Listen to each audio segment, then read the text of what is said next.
ಅರ್ಜೆಂಟಾಗಿ ಊಟ ಮಾಡಬೇಕು ಅಂತಂದರೆ ತಕ್ಷಣಕ್ಕೆ ಆಗುವಂಥ ಒಂದು 10 ನಿಮಿಷದಲ್ಲಿ ಆಗುವಂತಹ ರುಚಿಕರವಾದ ಚಟ್ನಿ ಅಮ್ಮ ಮಾಡ್ತಾಯಿದ್ದಿದ್ದು. 1 ಕಪ್ ತೊಗರಿಬೇಳೆ, ಸ್ವಲ್ಪ ಕಡಲೆಬೇಳೆ, ತೆಂಗಿನಕಾಯಿ 1 ಬಟ್ಲು, ಒಂದು 10 ಮೆಣಸಿನಕಾಯಿ, ಒಂದು ನಿಂಬೆಹಣ್ಣಿನ ಗಾತ್ರದ್ದು ಹುಣಸೆಹಣ್ಣು,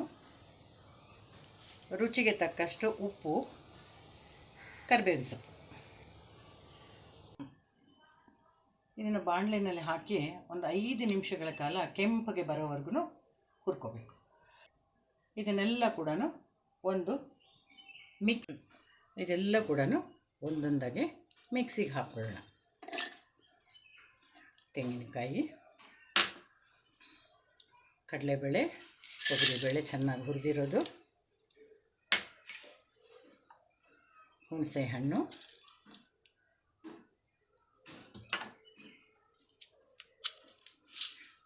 ರುಚಿಗೆ ತಕ್ಕಷ್ಟು ಉಪ್ಪು,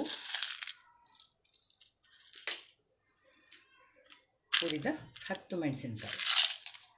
ನಿಮ್ಮ ಖಾರ ನೋಡಿಕೊಂಡು ಮೆಣಸಿನ್ಕಾಯಿನ ಹಾಕ್ಕೊಳ್ಳಿ.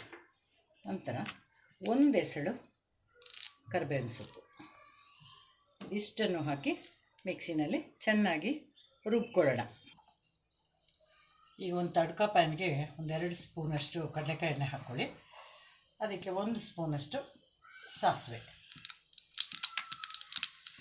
1 ಚಿಟಿಕೆ ಇಂಗು, 1 ಎಸಳು ಕರಿಬೇವಿನ ಸೊಪ್ಪು. ಚಟ್ನಿ ಮೇಲೆ ಒಗ್ಗರಣೆಯನ್ನು ಹಾಕಿ ಘಮ ಘಮ ಅನ್ನುವ ತೊಗರಿಬೇಳೆ ಕಡಲೆಬೇಳೆ ಚಟ್ನಿನ ಬಿಸಿ ಬಿಸಿಯಾದ ಅನ್ನಕ್ಕೆ ಹಾಕ್ಕೊಂಡು ರುಚಿಯಾಗಿ ತಿಂದು ನಿಮ್ಮ ಕಮೆಂಟ್ಸ್ನ ತಿಳಿಸಿ. ಇಷ್ಟ ಇದ್ದವರು ಒಂದು ಸ್ವಲ್ಪ ತುಪ್ಪನೂ ಹಾಕ್ಕೋಬಹುದು.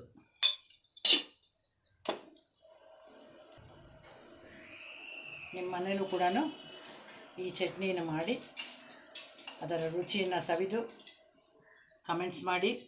ಹಾಗೆ ನನ್ನ ಚಾನಲ್ಗೆ ಸಬ್ಸ್ಕ್ರೈಬ್ ಮಾಡಿ, ನಿಮ್ಮ ಫ್ರೆಂಡ್ಸ್ಗೆ ರಿಲೇಟಿವ್ಸ್ಗೆಲ್ಲ ಶೇರ್ ಮಾಡಿ, ಎನ್ಕರೇಜ್ ಮಾಡಿ.